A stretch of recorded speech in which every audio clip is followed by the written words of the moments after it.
구원의 교리 제2권 제15장 구원과 부활. 부활을 통하여 축복을 받음. 부활은 악마로부터 인간을 구원함. 영혼의 불멸성은 하나님의 아들 예수 그리스도의 죽음과 부활을 통하여 주신 하나님의 은사입니다. 만일 구세주께서 세상을 위해 죽지 않으셨다면 인간은 죄 가운데 머물러 있었을 것이며 죽음으로부터 부활도 없었을 것이며 육체는 구속받지 못하고 무덤 속에 남아 있었을 것이고 한편 영은 영원히 악마와 그의 사자들의 종이 되었을 것입니다. 이라 제19권 199쪽 니파이후서 9장 7에서 9절 충만한 기쁨은 부활을 통해서 옴. 이 지상에서 영과 육은 나뉘어 질 수 없게 결합되어 있는 것이 아닙니다. 인간은 현세에서 충만한 기쁨을 누릴 수 없습니다. 불멸과 영생은 부활을 통하여 영과 육이 나뉘어질 수 없게 결합될 때에야 비로소 주어지는 것입니다. 처치뉴스 1939년 4월 22일 3쪽 교리와 성약 88편 14에서 16절 93편 33에서 34절 죽기 전에는 누구도 나뉘어질 수 없게 결합된 영과 육을 받을 수 없습니다. 따라서 죽음은 생명에 관한 한 출생과 마찬가지로 중요합니다. 병이 들거나 나이가 많아지면 죽음이 찾아오며 영은 육체를 떠나가고 육체는 무덤 속에 들어가서 부활을 기다리게 됩니다. 죽음에서 부활하여 영과 육이 다시 결합할 때는 나뉘어질 수 없는 그러한 방법으로 합쳐지며 다시는 죽지 않게 될 것입니다. 그때에는 인간은 충만한 기쁨을 누리게 됩니다. 영과 육이 완전히 결합되어 있지 않는 상태에서는 충만한 기쁨을 누릴 수 없습니다. 이 지상에는 누구도 주님이 마련해 주신 충만한 기쁨을 누릴 수 없습니다. 죽음에서 부활한 후 영과 육이 나뉘어질 수 없게 결합될 때, 즉 부활을 통하여 영과 육이 나뉘어질 수 없게 함께 합쳐질 때라야 비로소 그러한 충만함이 올 수 있습니다. 그것이 부활의 아름다움이요. 그것이 죽음으로부터 부활하는 목적입니다. 필멸성은 인간에게 부활을 준비시키기 위하여 주어졌음. 그렇기 때문에 모든 사람은 반드시 죽어야 할 필요가 있습니다. 우리가 죽지 않고서는 얻을 수 없는 더 큰 축복을 얻기 위해서 이것이 필요합니다. 어떠한 사람도 저주받은 이 지상 생활을 영원히 계속하고 싶어 하지는 않을 것입니다. 영원히 이 지상 생활에 거한다는 것은 큰 불행일 것입니다. 니파이후서 9장 6절 지상 생활은 극히 짧은 순간에 불과합니다. 필멸의 상태에서의 생활은 반드시 필요한 것이며 우리의 대단히 중요한 부분을 차지하고 있습니다. 왜냐하면 바로 이 지상에서 우리는 발전할 수 있기 때문입니다. 바로 이 지상 생활에서 우리는 앞으로 올 세상에 대한 준비를 합니다. 필멸성이 이와 같이 중요한 것인데도 우리 중에 많은 사람들이 그것을 하찮은 것으로 여기고 있습니다. 우리는 그것을 무의미한 것으로 간주하고 있습니다. 오늘 이 세상에 살고 있지만 내일은 죽게 될 것이다. 내일은 내일 걱정할 수 있으니 오늘 이 세상에 있는 동안 먹고 즐기자. 많은 사람들은 이와 같은 인생관을 갖고 있습니다. 지금이 바로 회개해야 할 때이고 회개해야 할 날이라고 엘마는 말하고 있습니다. 회개를 마지막까지 미루지 않기를 바랍니다. 너무 늦어 아무 일도 할 수 없는 때가 올 것입니다. 상호부조회지 제7권 13에서 14쪽 엘마서 34장 31에서 35절 부활한 몸의 본질, 부활한 영체. 죽음에서 부활할 때 육체로 누워있던 몸은 영체로 나아오게 될 것입니다. 말하자면 필멸의 상태에서는 육체의 생명은 피해 있지만 레위기 17장 11절 불멸의 상태로 부활한 몸은 피에 의해서가 아니라 영에 의해서 살리심을 받게 될 것입니다. 따라서 몸은 영적인 것이 되며 본보기가 되시는 예수 그리스도의 몸과 똑같이 살과 뼈로 이루어질 것입니다. 이라 제19권 430쪽 누가복음 24장 36에서 43절 영체는 만져볼 수 있는 것임. 문자 그대로의 부활을 부인하는 현대의 맹목적인 교사들은 영체가 무엇을 의미하는지를 모르고 있습니다. 몸은 영체로 부활하며 혈과 육은 하나님 나라를 유업으로 받을 수 없다. 고린도전서 15장 42에서 57절 고 한바울의 말을 근거로 그들은 문자 그대로의 부활을 부인하고 있습니다. 그들은 죽음에서 부활한 몸이 살과 뼈로 이루어져 있고 피에 의해서가 아니라 영에 의해서 살리심을 받았다는 것을 알지 못하고 있습니다. 바울이 영체, 신령한 몸에 대해 말했을 때 그는 영만으로 구성되어 있는 몸에 관해서는 전혀 언급하지 않았는데 그들은 영체와 이것을 혼동하여 그러한 과오를 범한 것입니다. 즉, 그들은 영에 의하여 살리심을 받은 몸인 영체와 영만으로 구성되어 있는 몸을 혼동하였습니다. 문자 그대로 몸의 부활을 믿는 사람들은 몸이 다시 부활하게 되면 피에 의해 살리심을 받는 것으로 생각했습니다. 죽음에서 부활한 후 우리의 몸은 영체가 되지만 그 몸은 만져볼 수 있는 몸이 되며 깨끗함을 입게 되고 그럼에도 불구하고 살과 뼈를 지닌 몸이 될 것입니다. 피가 흐르는 몸은 되지 않을 것입니다. 그 몸은 더 이상 피에 의해 살리심을 받지 않게 되고 영원한 영에 의해 살리심을 받게 될 것이며 불멸의 상태로 되어 결코 죽지 않을 것입니다. 교리와 성약 88편 15에서 32절, 육체와 영체와의 차이. 만일 사람들이 이 점을 이해했더라면 부활한 몸은 영체, 신령한 몸가 될 것이라고 한 바울의 교리가 구세주 예수 그리스도의 교리와 모순된다고 생각하는 잘못을 범하지 않았을 것입니다. 창세기에서 주님이 대홍수 후 노아에게 피는 육체의 생명이라고 말씀하신 것을 찾아볼 수 있습니다. 주님은 피는 생명이라고 말씀하십니다. 피는 필멸의 상태에 있는 몸의 생명이므로 무릇 사람의 피를 흘리면 사람이 그 피를 흘릴 것이라고 하셨습니다. 창세기 9장 3에서 6절. 그러나 불멸의 상태의 몸인 부활한 몸은 이것과는 다릅니다. 그 몸에는 피가 없습니다. 영이 그 몸에 생명을 주고 있습니다. 따라서 그 몸은 피에 의하여 살리심을 입지 않고 영에 의해서 살리심을 입은 영체이며 하나님의 아들의 몸과 똑같이 살과 뼈가 있는 실체적인 몸입니다. 이것이 세상의 구세주이신 주님의 교리입니다. 대회보고 1917년 4월 62에서 63쪽 썩지 아니할 것으로 다시 사는 부활. 부패라는 말의 의미를 이해할 필요가 있습니다. 이 말은 흔히 많이 쓰이고 있기 때문에 여러분이 알고 있는 의미와 경전에서 바울이 사용한 의미 고린도전서 15장 42에서 57절와는 같지 않을 수도 있습니다. 여기서 사용된 부패라는 말은 필멸성을 뜻하고 있습니다. 그것은 변화하는 이 세상에 존재한다는 것을 의미합니다. 우리의 몸은 매일 변하고 있습니다.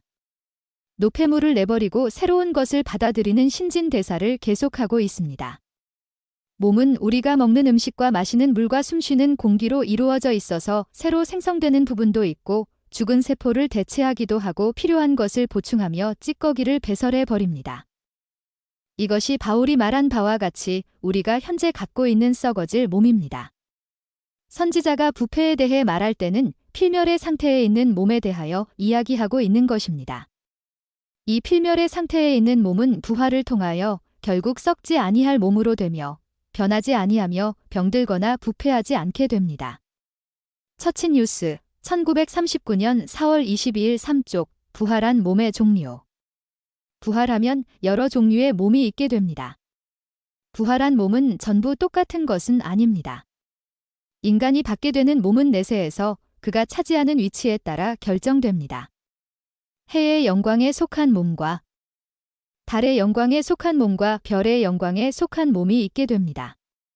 그리고 이러한 몸들은 현재 인간의 몸이 백인, 흑인, 필리핀인, 인디안인 등으로 구별되는 것과 마찬가지로 분명히 다를 것입니다. 교리와 성약 76편 50에서 113절, 88편 15에서 32절, 고린도전서 15장 35에서 42절, 우리의 몸들은 들어가기에 합당하다고 심판된 왕국에 따라 살리심을 받게 될 것입니다. 올슨 프렛 장로는 수년 전 부활과 이러한 왕국에서 부활하게 될 몸의 종류에 대해서 이렇게 말했습니다. 모든 종류의 동물들과 식물들은 윤곽상으로 볼 때 유사점이 많습니다. 그런데 각 종류의 하나씩을 살펴보면 전혀 다른 특징이 눈에 띄게 됩니다. 부활의 경우도 마찬가지입니다. 부활한 몸에는 몇 가지 계층이 있습니다. 어떤 것은 해의 영광에, 또 다른 것은 달의 영광에, 또는 별의 영광에 속하게 되며 또 어떤 것은 멸망의 자식이 됩니다. 이러한 계층에 속해 있는 각각은 다른 것과 명백히 다릅니다. 그러나 각각을 그것만을 자세히 관찰해보면 차이점과 마찬가지로 많은 유사점이 있음을 알 수 있습니다. 각 계층에 있는 각각을 구별할 수 있는 몇 가지 외형적인 특징이 있습니다. 증식은 해의 영광에 속한 몸의 하남. 어떤 사람은 승연과 영원한 증식의 모든 권능을 지닌 해의 영광에 속한 몸을 갖게 될 것입니다. 이러한 몸은 요한이 묘사한 바와 같이 구세주처럼 해같이 빛날 것입니다. 요한계시록 1장 12에서 18절, 교리와 성약 110편 1에서 4절, 출애굽기 24장 9에서 10절, 달의 왕국에 들어갈 자들은 달의 영광에 속한 몸을 갖게 되어 해같이 빛나지는 않지만 별의 영광을 받는 자들의 몸보다는 더 빛날 것입니다. 달의 영광과 별의 영광에 속하는 몸들은 몸의 변화를 겪게 되며 제한을 받게 됩니다. 이러한 몸들은 증식의 능력을 갖지 못하게 되며 남편과 아내로서 살 권능도 특성도 갖지 못하게 됩니다. 이러한 권능은 그들에게 주어지지 않으며 그들은 번식할 수 없을 것이기 때문입니다. 해의 왕국에서 승영에 이른 자들은 영원토록 그 자손이 계속 교리와 성약 113편 19절 될 것입니다. 그들은 가족을 갖게 될 것입니다. 달의 왕국과 별의 왕국에서는 결혼이 없습니다. 이러한 왕국에 들어간 자들은 영원히 따로 떨어져 홀로 있게 될 것입니다. 교리와 성약 132편 15에서 32절, 해의 영광에 속한 몸이 갖고 있는 기능 중 몇 가지는 달의 영광이나 별의 영광에 속한 몸에는 없습니다. 즉, 자손을 갖는 기능은 그러한 몸에서 제거됩니다.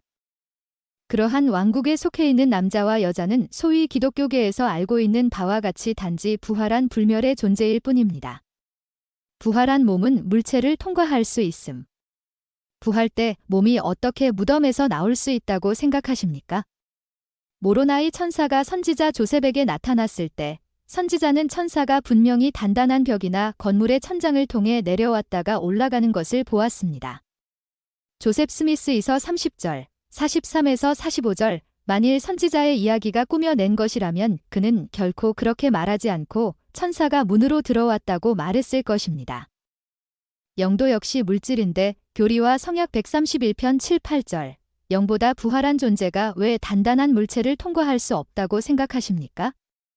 구세주께서 부활하신 후 제자들이 문을 닫고 모여있는 방에 쉽게 나타나신 것과 마찬가지로 모로나이 천사가 건물을 통해서 선지자 조셉 스미스에게 나타날 수 있었던 것입니다. 이날 곧 안식 후 첫날 저녁 때에 제자들이 유대인들을 두려워하여 모인 곳에 문들을 닫았더니 예수께서 오사 가운데 서서 가라사대 너희에게 평강이 있을지어다. 요한복음 20장 19절. 이 성구에서 유대인들을 두려워하여 문들을 닫았지만 예수께서 방에 있는 제자들에게 나타날 수 있었습니다. 어떻게 그는 그렇게 할 수 있었을까요? 그는 원소를 지배하는 권세를 갖고 계셨습니다. 우리는 3차원의 세계에 한정되어 있지만 하나님은 우리가 모르는 많은 차원의 세계를 알고 계실 것이라는 과학자들의 이야기로 이것을 설명해 왔습니다. 부활을 믿지 않는 학식 있는 자들은 만일 인간도 그의 몸을 적절한 방법으로 진동시킬 수만 있다면 단단한 물체를 통과할 수 있다고 설명했습니다. 부활한 존재가 어떻게 통과했는지 우리는 알지 못하지만 통과했다는 사실만은 확실한 것입니다. 그것은 구세주와 다른 자들이 단단한 물체를 통과했기 때문입니다. 완전한 육체로 부활함. 불구나 불완전한 몸을 가진 자라도 완전한 몸으로 부활함. 우리의 몸이 불완전한 상태로 부활한다는 것은 생각조차 할 수 없는 일입니다. 어떤 사람은 진리를 수호하다가 화형을 당하기도 했으며 참수형을 당한 사람도 있고 능지처참을 당해 몸이 여러 갈래로 찢어진 사람도 있습니다. 예를 들면 침례 요한은 목이 잘려 순교하였지만 구세주께서 부활하실 때 그도 부활하였습니다. 침례 요한이 손으로 그의 잘려진 머리를 들고 죽은 자 가운데서 부활하여 나온다는 것은 상상조차 할 수 없습니다. 부활 때 그는 완전한 부활된 몸을 갖고 선지자 조셉 스미스와 올리버 카우드리에게 나타났습니다. 우리가 죽은 자 가운데서 부활하여 나아올 때 우리의 영과 육은 나뉘어질 수 없게 다시 결합되어 결코 다시는 분리되지 않을 것이며 그들이 속하게 될 왕국을 받게 됩니다. 모든 불구나 불완전함은 제거될 것이며 주님은 이렇게 계시하셨습니다. 영적인 것은 현세적인 것과 같은 모양을 하고 있으며 현세적인 것은 영적인 것과 같은 모양을 하고 있나니 사람의 영도 그의 신체의 모양을 하고 있으며 또한 하나님께서 창조하신 짐승이나 다른 모든 생물의 영도 그와 같으니라. 교리와 성약 77편 2절. 본래의 완전한 모양으로 부활함. 에뮬레크는 다음과 같이 분명히 말했습니다. 이제 현세적 사망이라 일컫는 사망이 있나니 그리스도의 죽으심이 이 현세적 사망의 줄을 푸실 것이라. 모두가 이 현세적 사망에서 일으킴을 받으리라. 영과 육신은 다시 그 완전한 형태로 재결합될 것이요. 사지와 관절은 지금 이 시간에 우리와 같은 그 본래의 구조로 회복될 것이라. 그리고는 우리가 지금 알고 있는 것 같이 알면서 하나님 앞에 서서 우리의 모든 허물을 명백히 상기하게 되리라. 이제 이 회복은 늙은 자나 젊은 자, 매인 자나 자유로운 자, 남자나 여자, 악한 자나 의로운 자 모두에게 임할 것이요. 그 머리털 하나라도 잃지 아니하고 모든 것이 지금처럼 그 완전한 구조, 즉 육신으로 회복되어 영원하신 한 하나님이신 아들 그리스도와 아버지 하나님과 성령의 심판대 앞에 인도되어 신문을 받고 그 행위가 선하든지 그 행위가 악하든지 그 행위대로 심판을 받게 되리라. 이제 보라, 내가 너희에게 죽어야 하는 육신의 사망에 관하여 또 죽어야 하는 육신의 부활에 관하여 말하였노라. 내가 너희에게 이르노니 이 죽어야 하는 몸이 죽지 아니할 몸으로 일으키심을 받나니 이는 사망 곧 첫째 사망에서 생명에 이르는 것이라. 그리하여 그들이 다시는 죽을 수 없겠고 그들의 영은 그들의 몸과 결합하여 결코 나뉘지 아니할 것이니 이리하여 전체가 영적이며 죽지 아니하는 것이 되어 다시는 썩음을 보지 못하게 되리라. 엘마서 11장 42에서 45절. 엘마도 같은 간증을 하였습니다. 죽음에서 모든 것을 불러낼 수 있는 권세를 그에게 주신 주님의 부활에 대해서 이야기하면서 그는 다음과 같이 말하였습니다. 참으로 이것은 선지자들의 입을 의탁하사 말씀하신 저 일들의 회복을 이루느니라. 영혼은 육신에게로 회복되겠고 또 육신은 영혼에게로 회복될 것이라. 또한 각 사지와 관절이 그 몸으로 회복되리니 참으로 머리털 하나라도 잃지 아니하고 모든 것이 그 적절하고도 완전한 구조로 회복되리라. 엘마서 40장 22에서 23절. 그리스도께서 몸에 상처받은 흔적을 갖고 계신 이유. 우리는 예수 그리스도의 부활로 다른 사람의 부활을 판단해서는 안 됩니다. 예수께서 제자들에게 나타나셔서 그의 손과 발에 있는 못자국과 옆구리에 창으로 찔린 상처를 살펴보라고 말씀하신 것은 사실이지만 그러나 이것은 그들에게 특별히 보이기 위한 것이었습니다. 제자들이 그가 다시 살아나신 것을 이해하지 못하였음을 우리는 알아야 하며 그들이 보고 믿도록 하기 위해서 상처를 보여주신 것입니다. 도마는 그 자리에 없었으므로 다른 제자들이 주님은 부활하셨다는 것을 그에게 확신시킬 수가 없었습니다. 도마가 다른 제자들보다 더 악한 것은 결코 아닙니다. 아마도 다른 제자들도 그 자리에 없었더라면 도마와 똑같은 말을 했을 것입니다. 주님은 그들에게 말씀하셨고 후에 도마에게도 말씀하셨습니다. 내 손과 발을 보고 나인 줄 알라. 또 나를 만져보라. 영은 살과 뼈가 없으되 너희 보는 바와 같이 나는 있느니라. 누가복음 24장 39절. 요한복음 20장 24에서 29절. 그리스도의 상처는 재림 때 증거가 될 것임. 구세주께서 교리와 성약 45편 51에서 53절에 기록되어 있는 바와 같이 유대인들이 애통할 때 오셔서 손과 발에 있는 상처를 보여주실 것입니다. 그때의 유대인들이 나를 쳐다보며 말하기를 당신의 손발에 있는 상처는 무엇이니까? 하리니 그때에야 저들은 내가 주인 줄 알리라. 이는 내가 저들에게 이같이 말할 것임이니 이 상처는 내가 나의 친구 집에 있을 때에 입은 상처니 나는 들리운 자요 십자가에 못 박힌 예수 곧 하나님의 아들이니라 하리라. 그때에 저들은 자기의 악행으로 말미암아 울며 저희 왕을 핍박한 연고로 애통하리라. 선지자 스가랴도 또한 구세주께서 재림하시어 유대인에게 나타나실 것이며 그때에 그들은 적으로부터 도망할 것이며 감람산은 둘로 갈라져 큰 골짜기가 되어서 그들은 그 골짜기로 피난하게 될 것이라고 예언하였습니다. 그 특별한 때에 주님이 나타나실 것이며 그들은 다음과 같이 물을 것입니다. 내 두 팔 사이의 상처는 어찌미냐 하면 대답하기를 이는 나의 친구의 집에서 받은 상처라 하리라. 스가랴 12장 9에서 14절, 13장 1에서 9절, 14장 1에서 21절. 그 후에 그들은 주님을 배척했기 때문에 애통해 할 것이며 가족은 뿔뿔이 흩어지게 될 것입니다. 또한 주님은 같은 목적을 갖고 니파이인을 방문하셨을 때도 자신을 알리시고 그의 고난을 증거하기 위하여 상처를 그들에게 보이셨습니다. 제3니파이 11장 10에서 17절 십자가에 못 박히신 때로부터 재림하실 때까지 손과 발도 옆구리에 상처가 남아 있으리라는 사실은 거의 받아들이기가 어렵습니다. 그러나 그들의 조상과 그 조상의 가르침 때문에 생긴 완고함에 대한 증거로서 유대인에게 그 상처를 보이실 것이며 그들은 울며 애통해 한 후에 깨끗함을 받게 될 것입니다. 이라 제57권 78에서 79쪽 부활의 치유 능력의 본질. 사람이 부활하여 일어날 때 그의 몸은 완전해지지만 그것이 바로 그의 신앙도 완전해진다는 것을 뜻하지는 않습니다. 니파이후서 9장 13에서 16절, 모사이아서 3장 24에서 27절, 엘마서 11장 43절, 12장 14절, 41장 13에서 15절, 42장 22에서 25절, 부활할 때에는 다른 종류의 몸들, 즉 해의 영광에 속한 몸 또 별의 영광에 속한 몸이 있게 될 것이며 그들은 이 세상에서 백인과 흑인과 갈색 인종이 같지 않은 것과 마찬가지로 서로 같지 않을 것입니다. 모든 사람은 그의 행위에 따라 그러한 몸을 받게 될 것입니다. 물론 몸은 무덤에 들어간 것처럼 일어날 것이고 즉시 본래의 완전한 모양으로 회복될 것입니다. 늙은 사람은 무덤에서 나올 때 늙게 보이지 않게 될 것입니다. 흉터는 없어지게 됩니다. 허리가 굽거나 주름살이 있는 사람도 없을 것입니다. 부활하여 나온 사람이 다리가 하나 없어서 다시 자랄 때까지 기다려야 한다고 생각한다면 얼마나 어리석은 일이겠습니까? 모든 몸은 완전한 모양으로 나아오게 될 것입니다. 만일 현세에서 불구나 육체적인 손상이 있었다면 전부 다 치유되어 완전해질 것입니다. 주님은 부활할 때 죽은 자를 본래의 완전한 모양으로 치료하고 회복시키는 능력을 갖고 계십니다. 만일 구세주께서 마른 손이나 앞을 결코 보지 못하는 눈이나 허리가 굽은 몸을 현세에서 회복시킬 수 있다면 아버지께서도 아무도 부활 때 육체적으로 불완전한 몸으로 나오도록 하시지는 않을 것입니다. 부활한 자에게는 질병이 없음.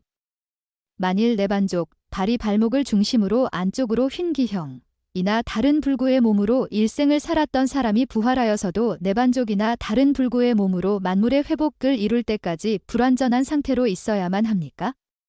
결코 그렇지는 않습니다. 이 문제를 좀 더 생각해 보기로 합시다. 만일 어떤 사람이 당뇨병이나 종양이나 결핵 등과 같은 질병으로 인생의 대부분을 보냈다면 만물의 회복을 이루는 날까지 그러한 병에 시달려야 한단 말입니까? 분명히 그렇지는 않습니다. 내반족이나 다른 불구나 질병이 그대로 남아있을 것이라고 주장하는 것은 모순된 것입니다. 어린아이들은 어린아이로 부활됨. 물론 죽은 어린아이들은 무덤에서 자라지는 않습니다. 그들은 무덤에 묻힌 그대로의 몸으로 부활하여 완전한 남자나 여자로 성장하게 되며 모두 완전히 회복된 몸을 갖게 될 것입니다.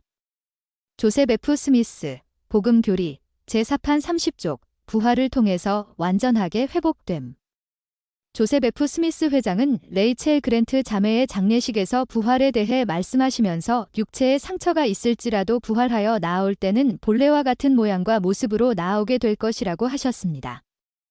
흉터나 상처나 불구나 불완전함으로 손상받는 사람은 아무도 없을 것입니다. 이는 하나님의 자비로운 섭리에 따라 응당 적당한 때에 치유될 것이기 때문입니다. 스미스 회장님의 말씀은 에뮬레크와 엘마가 한 말씀과 전적으로 일치하고 있습니다. 그는 엘마서 11장 42에서 45절과 40장 22에서 23절에 나와 있는 바와 같이 몸이 회복될 것이라고 가르치셨습니다.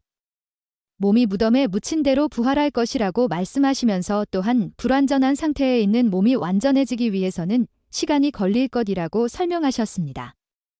물론 이 말씀은 이치에 맞는 것이지만 완전해지는 데 걸리는 시간의 길이는 느낄 수 있을 정도의 긴 시간을 말하는 것은 아닙니다. 스미스 회장은 불구가 치유되기 위해서는 몇 주일이나 몇 달이 소요된 것이라는 생각으로 말하지는 않으셨습니다. 치료가 되어 완전해지는 이러한 변화는 당연히 있게 될 것이며 물론 거의 순간적으로 이루어질 것입니다. 우리는 이것을 달리 생각할 수 없을 것입니다. 어린아이일 때 다리를 하나 잃은 사람은 회복된 다리를 갖게 될 것입니다. 그 다리는 무덤에서 자라나지는 않지만 자연스럽게 회복될 것이며 전능하신 하나님의 능력으로 다리가 완전해지는데 많은 시간이 걸리지 않을 것입니다. 거의 순간적으로 완전하게 회복됨. 스미스 회장님이 무덤에서는 자라나지 않기 때문에 몸은 무덤에 들어간 대로 부활할 것이라고 언급하셨을 때 그는 다음의 사실을 염두에 두고 말씀하신 것입니다. 유아와 어린아이들은 무덤 속에서 성장하지는 않으므로 부활할 때 무덤에 들어간 몸과 똑같은 크기의 몸으로 일어나게 됩니다. 부활한 후 몸은 완전한 크기의 남자나 여자가 될 때까지 성장하게 됩니다. 그는 한쪽 다리가 없는 어른이 부활한 후 다리를 이식할 때까지 다리 없이 나오게 될 것이라고 가르치지는 않으셨습니다. 오히려 완전한 몸으로 부활하여 나오게 될 것이라고 말씀하셨습니다. 불구와 같은 것들은 바로 잡혀 완전해질 것이며 영과 육이 결합될 때처럼 순간적은 아니라 할지라도 대단히 빨리 회복되므로 별다른 차이가 없을 것입니다. 부활할 때 모든 사람은 완전한 모양의 몸을 갖게 될 것임을 확신할 수 있습니다. 첫째 부활과 둘째 부활. 생명의 부활과 심판의 부활. 주님은 죽은 자가 그의 음성을 듣고 부활로 나와 선한 일을 행한 자는 생명의 부활로, 악한 일을 행한 자는 심판의 부활로 나오리라고 선언하셨습니다. 요한복음 5장 24-29절, 부활은 모든 사람에게 옵니다. 그것은 그들이 죽음에 대한 책임이 없기 때문입니다. 주님은 아담의 범법 때문에 그들을 벌하시지는 않습니다. 고린도전서 15장 22절, 그래서 주님은 모든 인류의 죄를 지셨고 모든 피조물을 죽음에서 구속하시어 우리 모두가 부활하게 하시었습니다. 그러나 우리가 부활하였다고 하여 반드시 영생을 받거나 완전한 구원을 받거나 해의 왕국에서 하나님 아버지의 면전에 거할 수 있다는 것은 아닙니다. 그렇게 되기 위해서는 충실하고 부지런하며 참고 견디어야 하며 신앙을 가지고 주님의 계명을 받아들이며 지켜야 합니다. 대회보고 1917년 4월 64쪽 교리와 성약 18편 10에서 12절 29편 43에서 44절 재림시에 있을 첫째 부활. 그리스도께서 죽은 자 가운데서 일어나셨을 때 의로운 자의 일반적인 부활이 있었지만 그리스도의 재림 때 의로운 자의 부활을 첫째 부활이라고 우리는 흔히 일컫습니다. 우리는 과거에 있었던 그 부활에 대해 거의 생각하지 못하기 때문에 부활은 우리에게 첫 번째 것입니다. 주님은 재림하실 때 무덤이 열리고 의로운 자들이 1000년 동안 그와 함께 땅을 다스리기 위하여 나오게 될 것이라고 약속하셨습니다. 계시록에서 요한은 다음과 같이 기록했습니다. 또 내가 보자들을 보니 거기 앉은 자들이 있어 심판하는 권세를 받았더라. 또 내가 보니 예수의 증거와 하나님의 말씀을 인하여 목배임을 받은 자의 영혼들과 또 짐승과 그의 우상에게 경배하지도 아니하고 이마와 손에 그의 표를 받지도 아니한 자들이 살아서 그리스도로 더불어 1000년 동안 왕노릇하니 그 나머지 죽은 자들은 그 1000년이 차기까지 살지 못하더라. 이는 첫째 부활이라. 이 첫째 부활에 참여하는 자들은 복이 있고 거룩하도다. 둘째 사망이 그들을 다스리는 권세가 없고 도리어 그들이 하나님과 그리스도의 제사장이 되어 1000년 동안 그리스도로 더불어 왕노릇하리라. 요한계시록 20장 4에서 6절. 해의 영광에 속한 몸의 부활. 교회에 주어진 현대계시에서 주님은 이 영광스러운 사건에 관하여 상세히 알려주셨습니다. 이때 적어도 부활의 특권을 받게 될 두 가지 계층이 있게 될 것입니다. 첫째 계층은 하나님과 그리스도의 면전에서 영원토록 살 교리와 성약 76편 62절 자들입니다. 둘째 계층은 존경을 받는 자들인데 해의 왕국에 속한 자들과 마찬가지로 달의 왕국에 속한 자들입니다. 주님이 오실 때 무덤에서 자던 자들은 무덤이 열림으로 나와서 주를 맞으러 하늘 기둥 가운데로 올리워 가리라. 저들은 그리스도의 것이요 첫 열매니 주와 함께 처음으로 하늘에서 내려올 자요 땅에 있거나 무덤 속에 있어 주를 맞으러 처음 올리워 가는 자니 이 모든 하나님의 천사가 울리는 나팔 소리로 이루어지느니라. 교리와 성약 88편 97에서 98절. 이들은 하나님과 그리스도께서 만인을 심판하시는 하늘에 그 이름이 적혀 있는 자니라. 이들은 새 언약의 중보자 예수를 통하여 완전하게 된 의로운 자니 예수는 자기 피를 흘리심으로 이 완전한 속죄를 이루셨느니라. 처친뉴스 1932년 4월 23일 6족 교리와 성약 76편 68에서 69절 달의 영광에 속한 몸의 부활. 이 위대한 사건이 있고 난 후 곧 주님과 주님을 만나기로 되어 있는 의로운 자들이 땅에서 불리어 올라간 다음 다른 부활이 있게 됩니다. 이 부활은 나중에 오지만 첫째 부활의 일부로 여겨질 수도 있습니다.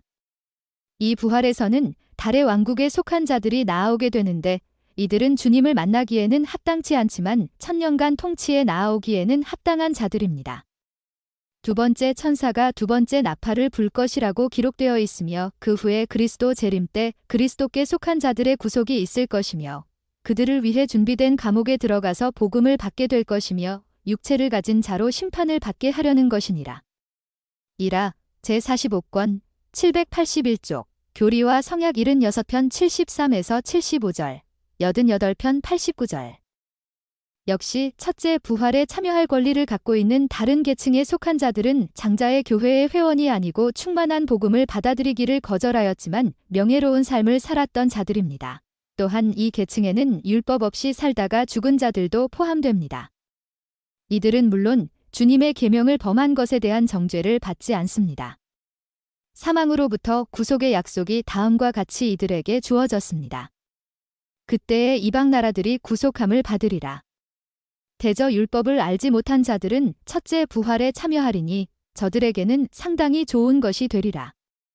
교리와 성약 45편 54절 이러한 자들도 역시 주님의 자비를 받게 될 것이며 영과 육이 나뉘어질 수 없게 결합되어 영원히 불사불멸의 존재가 될 것이나 충만한 하나님의 영광은 받지 못할 것입니다. 별의 영광에 속한 몸의 부활 모든 거짓말장이들과 마법사들과 행음자들과 거짓말하기를 좋아하고 거짓말을 하는 자들은 이때에 부활하지 않습니다. 그들은 천년 동안 지옥에 던져져서 그들의 죄에 대한 값을 치를 때까지 하나님의 진노를 받게 될 것이며 가능한 경우 그들이 고통을 받음으로써 죄값을 치르게 될 것입니다. 처친뉴스 1932년 4월 23일 6족 이러한 자들은 심판을 받을 자와 정죄받을 자들의 영기입니다. 이들은 죽은 자들의 나머지니 천년이 다 지나고 세상이 끝나기 전에는 다시 사는 일이 없느니라. 교리와 성약 86편 100에서 101절 지상에서 하나님의 진노하심을 입은 별의 영광의 세계의 천군들이 있습니다. 이들은 지옥에 던지움을 받아 때가 충만하게 될 때 곧 그리스도께서 모든 원수를 발 아래 굴복시키사 자기의 사업을 완성하실 그때까지 전능하신 하나님의 진노하심을 입어 고통을 겪을 자리라. 제45권 781쪽 교리와 성약 76편 104에서 106절 입니다. 부활 전에 있을 사악한 자들이 겪는 고통 이러한 자들은 천년 통치 기간 동안 그들의 범죄로 인하여 고통과 영혼의 고뇌 속에서 지내게 됩니다. 그리스도께서 회개하는 자 모두를 위해서 고난을 당하셨지만 회개하지 않는 자 모두에 대하여 그의 분노는 불길처럼 타오를 것이며 그들은 마땅히 고통을 당해야 한다고 말씀하셨습니다. 그러므로 내가 내게 회개하기를 명하노니 회개하라. 회개하지 아니하면 두렵건대 내 입의 막대기로 또 나의 진노로 또 나의 분노로 너를 쳐서 내 고난이 극심할까 하노라. 얼마나 극심한지 너는 알지 못하며 얼마나 격렬한지 너는 알지 못하나니. 참으로 얼마나 견디기 힘든지 너는 알지 못하느니라. 이는 보라. 만일 그들이 회개하면 고난을 겪지 않게 하려고 나 하나님이 모두를 위하여 이러한 일을 겪었음이니라.